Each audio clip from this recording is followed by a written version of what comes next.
we do have our usual box office talk, although not really a whole lot to say in that regard. Yeah, there's a couple of interesting things here. Uh, First off, Beetlejuice is holding better than I was anticipating. Like a 50% drop after a surprisingly big first weekend. yeah, it's doing pretty well. I mean, although as we've noticed, the international box office for it isn't too good. Yeah, I tweeted about it on Sunday.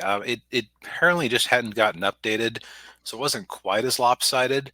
But as of today, it's like 198 million in the U.S. and 76 million international. Yeah, Now, which which on 100 million budget, they could conceivably be in the black since they get a bigger chunk of the U.S. box office.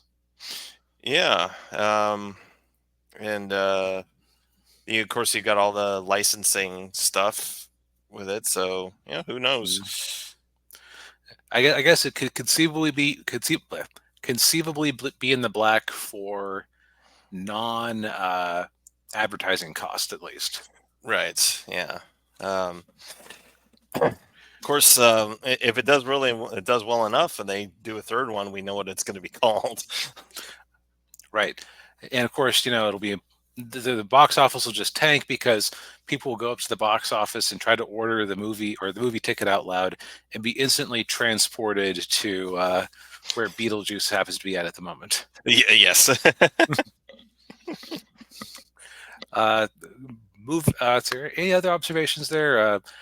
I would actually say that while you would want a bigger international box office, I think it would actually be a reasonable approach to make a movie for the domestic office first, or domestic box office first, and Mhm. then treat international like gravy. Yeah. Yeah, I would agree with that. Yeah, yeah, because like you were saying, that they keep a bigger cut of it, of the gross, and uh, yeah, it's more recognizable. Yeah, and while I haven't seen it, after rewatching the original and listening to some negative takes on it, and some no, I don't think anybody's being glowing about it, but it sounds like it just scratches the right itch. Yeah. Like there's plenty of things where the idea is so strong that it makes up for execution, Mm. and Beetlejuice might just be it. Moving down the list, number 2 we have Speak No Evil, which that trailer was creepy. They had it before Deadpool and Wolverine when I went to see that, and it, Which one is? it that's the one where Professor X from the new movies is an abusive weirdo who may have cut the tongue out of his son's mouth. Oh, okay. Yeah. And Ugh. the only reason I say that is because it was in the trailer Oh, with his mouth okay. wide open as he's showing it off to the nice person who's trying to help him. Oh, yeah. No, Yeah, no, no, no, not my kind of movie. no. I don't know if 11 million opening for that. It can't be too big of a budget because horror movie. Right. 15 Yeah. million budget. Yeah, this thing's gonna do fine. Yeah. Actually, it was kind of interesting for a few weeks there, where we had the summer box office in full swing. We didn't really see quite the same spamming of horror movies we'd seen earlier in the year, No, it's been pretty quiet in that regard. Of course, next month might be a different story. right? Because Spooktober. Yeah. Which one thing I've been noticing the last few years is that they launch a lot of horror movies in September, and I guess it's because there's such a big pileup that you don't want to compete too directly for any particular weekend in October. So your hope is probably just to catch a march on them and show up in September, and then have your tail end be in October. Right. Yeah. Number Yeah, three, a bit like Christmas movies. exactly. Like you launch in November so that you aren't butting up against actual Christmas movies. Right. Yeah. Or yeah, later release Christmas movies.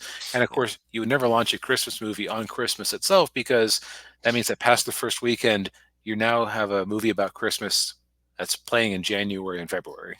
Yeah. Not a good look. No. But what is a good look is Deadpool and Wolverine just continuing to plug away and make money. Yes. It crossed 1.3 billion by a hair, Mm, so second only to Inside Out 2. yes. So Disney's actually having a good time right now. Well, they just went back to proven French, or actually no, proven movies because Inside Out only had the one movie, so it can't be. I wouldn't have considered it a franchise at that point. Yeah.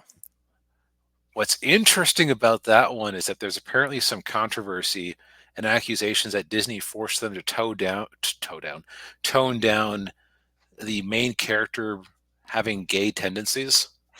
Oh. Uh, So they may have been trying to preemptively avoid being Bud Lighted. oh. Yeah. well, well, Yeah, you gotta do what you gotta do to make money. yeah.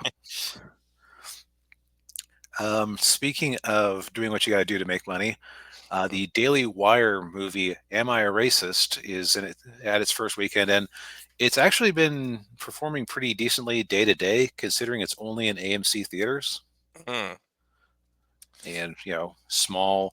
It was budgeted to go straight to their Daily Wire Plus streaming service. yeah. Yeah. Well, at least they're releasing one of their movies in the theater because usually with their movies, yeah, they just dump it on their own streaming service. It's like, how are you making money off of that if you just put it Uh, on your own streaming service? Yeah, like $100 a year. I think they have to be treating their entertainment division as just a loss leader and vanity project compared to their new stuff. Yeah, that makes sense. Uh, what surprised me about this one is apparently Matt Walsh makes a good Borat.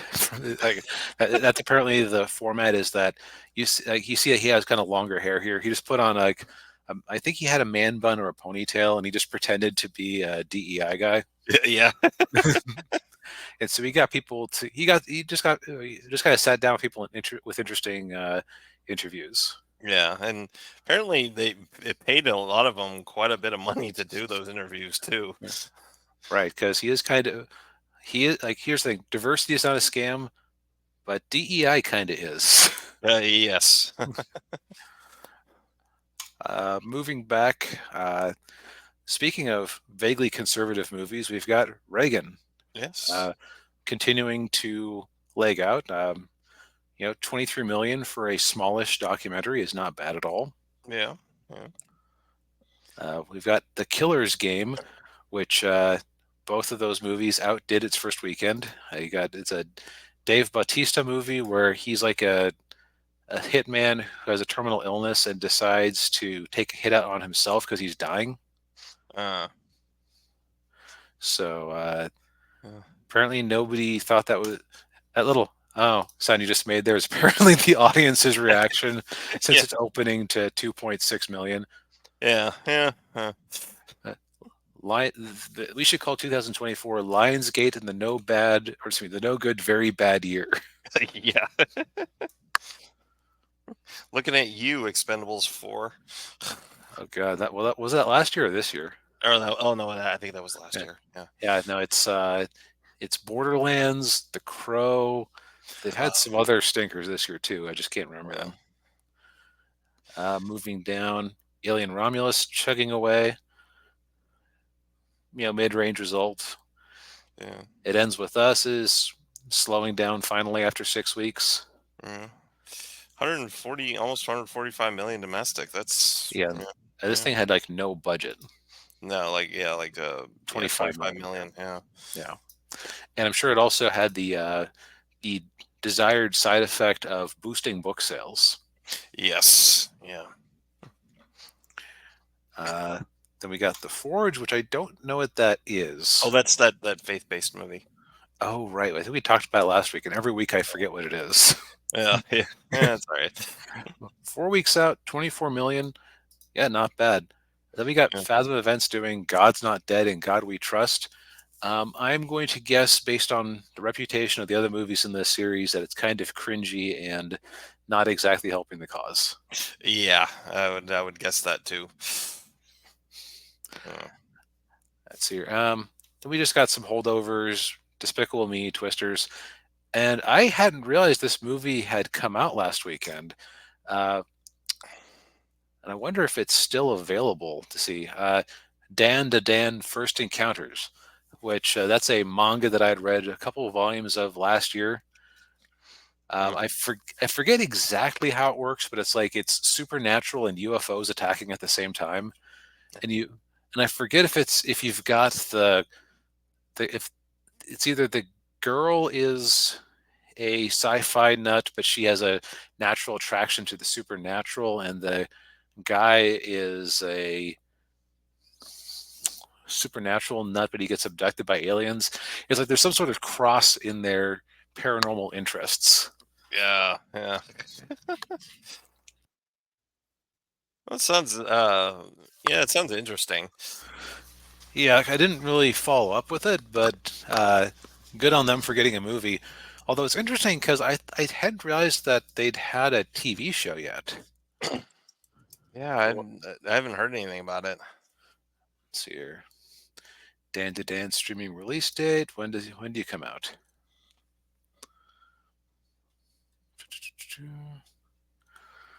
October 3rd, so very soon. Oh no.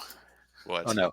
What if this is one of those scummy things like they keep doing with Demon Slayer, where they Oh, just package some episodes and put it in the theater? no, maybe. Because the description here just sounds like the opening parts of the story. Oh, that's exactly what they did. Oh, Well, $1 million for a special event thing like that. Yeah, I guess it's a way to generate some interest. yeah.